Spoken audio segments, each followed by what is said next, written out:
Wow, এই দৃশ্য দেখতে পাবো ভাবিনি। ঢাকাই সিনেমার জনপ্রিয় চিত্রনায়ক ঢালিউড কিং শাকিব খান।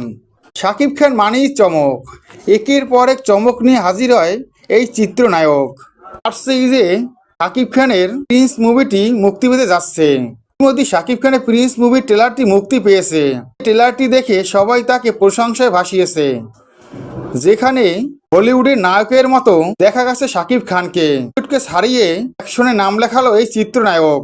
ইতিমধ্যে আমরা দেখতে পেয়েছি প্রিন্স মুভির প্রচারণায় বেরিয়েছে ঢালিউড কিং, যেখানে ঢালিউড কিং এর সাথে দেখা গেছে ঢাকাই সিনেমার জনপ্রিয় চিত্রনায়িকা ঢালিউড কুইন অপু বিশ্বাস। এই দৃশ্যটি দেখে সবার মন কেড়েছে। এর আগে কখনোই একসাথে দেখা যায়নি এই দুই নায়ক নায়িকাকে। প্রথমবার স্টেজে একসাথে শাকিব খান ও অপু বিশ্বাস। আসছে ঈদে প্রিন্স মুভিটি হল কাঁপাবে। একের পর অ্যাকশনে দেখা গেছে শাকিব খানকে।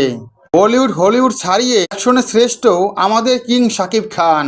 এই ট্রেলারটি ইতিমধ্যে সোশ্যাল মিডিয়ায় ঝড় তুলেছে, সবাই শাকিব খানকে প্রশংসায় ভাসাচ্ছে। অপু বিশ্বাস বলেন, আসছে ঈদে মুক্তি পেতে যাচ্ছে শাকিব খানের প্রিন্স মুভি। ইতিমধ্যে যে মুভির ট্রেলারটি সোশ্যাল মিডিয়ায় ঝড় উঠেছে, সবাই ট্রেলারটি নিয়ে প্রশংসায় ভাসাচ্ছে। সবাই সিনেমা হলে আসবে, সিনেমাটি দেখবে। আশা করি আপনাদের পছন্দ হবে। এর আগে কখনো শাকিব খানকে এই লুকে আপনারা দেখতে পাননি। কিছু লুকে আর শাকিব খানকে দেখতে পাবেন। শাকিব খানও সবাইকে সিনেমা হলে এসে ছবিটি দেখার জন্য অনুরোধ জানায়। তো বন্ধুরা, একসাথে প্রিন্স মুভির ট্রেলারে প্রচারণায় বেরিয়েছে শাকিব খান ও অপু বিশ্বাস। দুজনকে একসাথে দেখে তোমাদের কেমন লেগেছে কমেন্ট করে অবশ্যই জানাতে পারো। বিনোদন জগতের এই ধরনের আপডেট পেতে আমার চ্যানেলটি সাবস্ক্রাইব করে বেল আইকন অন করে রেখো। ধন্যবাদ।